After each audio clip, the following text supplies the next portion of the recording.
பேஸ்வாம் viewer subscribers அனைவருக்கும் வணக்கங்கள். இப்போ இந்த பதிவில் நம்ம என்ன சொல்ல போகிறோம்னா, பருத்தியில் நம்ம பூச்சி கட்டுப்பாடை பற்றி ஃபஸ்ட்டு பேச போகிறோம். எப்போவுமே நம்ம ஃபஸ்ட்டு மருந்து என்ன அடிப்போங்கிறத போன வருஷம் முந்தின வருஷம் எல்லாமே நம்ம ஒரே காம்பினேஷன் தான். ஒரு 30 நாள் 35 நாள் இல்லை 40 நாள் நெருக்கி ஃபஸ்ட்டு மருந்து அடிப்போம். அது வரைக்கும் நம்ம எந்த பூச்சி மருந்தும் இது வரைக்கும் கொடுத்ததில்லை. இப்போ இந்த வருஷமும் அதுமாரி தான் பண்ணுறோம். என்ன பூச்சி மருந்து அடிக்கிறோம், எத்தனை டோஸ் அடிப்போம் அப்படிங்கிறது எல்லாமே நான் இந்த பதிவில் நான் டீட்டெயிலாக சொல்ல போகிறேன். பூச்சி ஃபஸ்ட்டு வரதுக்கான காரணங்கள் என்னென்னா, அதிகப்படியான யூரியாவாக இருக்கலாம். இல்லை களையை அதிகமாக களைக்கொல்லியை களை மேலாண்மையை சரியாக பண்ணாமல் களையை அதிகமாக மண்டை விட்டதுனால அந்த களைக்கு வர பூச்சி நம்ம பயிரை தாக்கிறதுக்கான வாய்ப்பு இருக்குது. ஃபஸ்ட்டு நம்ம பண்ண வேண்டியது, இந்த மாதிரி வரப்பு ஓரத்தில் நம்ம சுத்தமாக செத்தி இல்லை களைக்கொல்லி அடித்து நம்ம வரப்பை நம்ம க்ளீனாக வச்சுக்கணும். ஸோ இதுமாரி பண்ணிட்டோம் அப்படின்னா, இதில் இந்த களை மூலியமாகவோ இல்லை இந்த மாதிரி ரோட்டில் போகிறது இறங்கி அப்படியே நம்ம வயலில் இறங்குறது இந்த மாதிரி ஒரு பூச்சி தாக்கம் இருக்காது. இப்போ அடுத்தது என்ன பண்ணலான்னா, களை மேலாண்மையை சீக்கிரமாக பண்ணிட்டீங்க அப்படின்னா அந்த பூச்சி தாக்கம்ங்கிறது இருக்காது. இப்போ நம்ம வயலில் பூச்சி இருக்கா இல்லையா அப்படிங்கிறது எல்லா அனுபவமான விவசாயிகள் எல்லாருக்கும் ஈஸியாக கண்டுபிடிச்சிட முடியும். அனுபவம் இல்லாத விவசாயிகள் எப்படி கண்டுபிடிக்கலாம் அப்படின்னா, இந்த மாதிரி இலை மலர்ந்தா மாதிரி இருக்காது, நல்ல பசுமையாகவும் மலர்ந்தா மாதிரியே இருக்காது.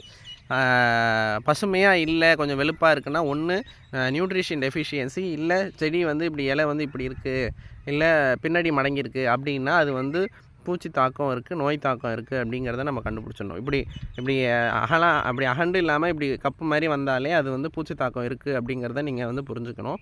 ஸோ ஃபஸ்ட் டைம் நீங்கள் மருந்து அடிக்கும்போது ரோகர் ஒரு 40 ml ப்ளஸ் அதோட ஒரு டானிக் சேர்த்துக்கலாம், ஹியூமிக் ஆசிடு இல்லை இந்த மாதிரி ஏதாச்சும் ஒரு நுண்ணூட்டம் அந்த மாதிரி சேர்த்து நீங்கள் ஜிங்க்கு அந்த மாதிரி சேர்த்து அடிக்கலாம், இல்லை மெக்னீஷியம் அடிக்கலாம். ஸோ இந்த மாதிரி அடிக்கும்போது நமக்கு ஃபஸ்ட்டு இதில் ஒரு பூச்சி மருந்து கண்ட்ரோல் பண்ணிடலாம்.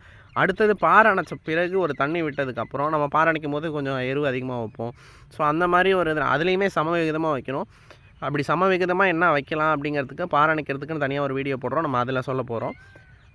இப்போ சமவிகிதமாக வைக்கலை, ஏதோ ஒரு மிஸ்டேக் ஆகிடுச்சு, பூச்சி அதிகமாக வருது அப்படிங்கும்போது அப்போ ஒரு புழு மருந்து நம்ம அடிக்கணும். ஏன்னா இனிஷியலாக ஒரு மருந்து அடிச்சிருப்பீங்க, அப்போ புழு மருந்து அடிக்கணும். அப்போ ஏன்னா பீட்டி பருத்திங்கிறதுனால காய்ப்புழு வரலாம் அப்படிங்கிறதுக்காக நம்ம புழு மருந்து அடிக்கணும். எப்போவுமே டெலிகேட்டு கோரோஜன் அந்த மாதிரி அடிக்கணும். கொஞ்சம் காஸ்ட்லி மருந்து அடிச்சிங்கன்னா அதோட ரிட்டன்ஷன் அதிகமாக இருக்கும்.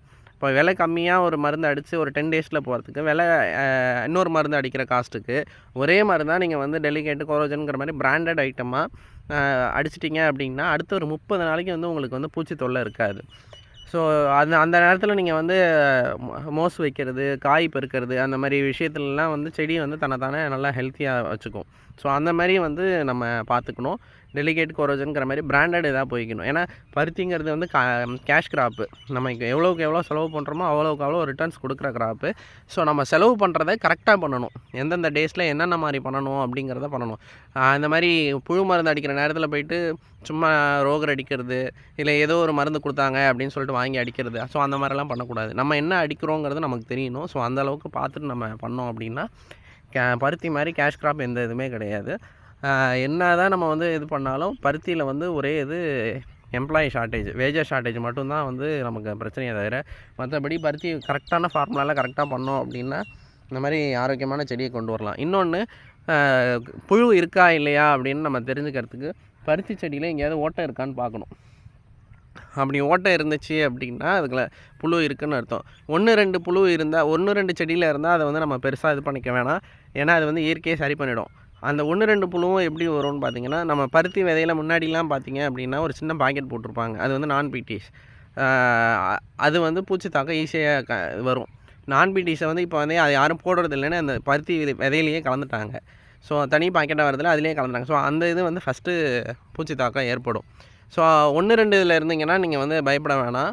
அது ஆட்டோமேட்டிக்காக நேச்சராகவே அது கட்டுப்படுத்திடும். அதிகமாக இருக்குது அப்படிங்கிற பட்சத்தில் நீங்கள் அந்த மாதிரி ஒரு புழு மருந்து அடிச்சிடணும். இன்னொன்று, உங்கள் பருத்தி செடியில் எறும்போ இல்லை பூச்சோ மேய்ஞ்சுது அப்படின்னா அது அதில் ஏதோ ஒரு பெஸ்ட்டு இருக்குது அப்படின்னு அர்த்தம். பேனு, இலைப்பேனு, அஸ்வினி அந்த மாதிரி இருக்குதுன்னு அர்த்தம். ஸோ அந்த மாதிரி உள்ளதுக்கு நீங்கள் ஒரு மருந்து எறும்பு பார்த்தீங்கன்னா நீங்கள் கண்டிப்பாக மருந்து அடிச்சிடலாம். ஏன்னா அந்த எறும்பு அந்த பூச்சியை திங்கிறதுக்கு அது இருக்குங்கிறதுக்கு அந்த எறும்பு பார்த்தீங்கன்னா அது நமக்கு அது பூச்சி தாக்கம் இருக்குங்கிறதுக்கான அறிகுறி. ஸோ நீங்கள் அதை பார்த்தோன்னே நீங்கள் மருந்து அடிச்சிடுறது நல்லது. ஒரு 3 மருந்து அடிச்சிடணும்.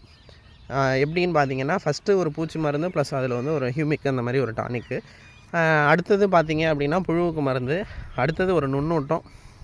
புழு மருந்தையும் நுண்ணூட்டத்தையும் கலந்து அடிக்கலாம்.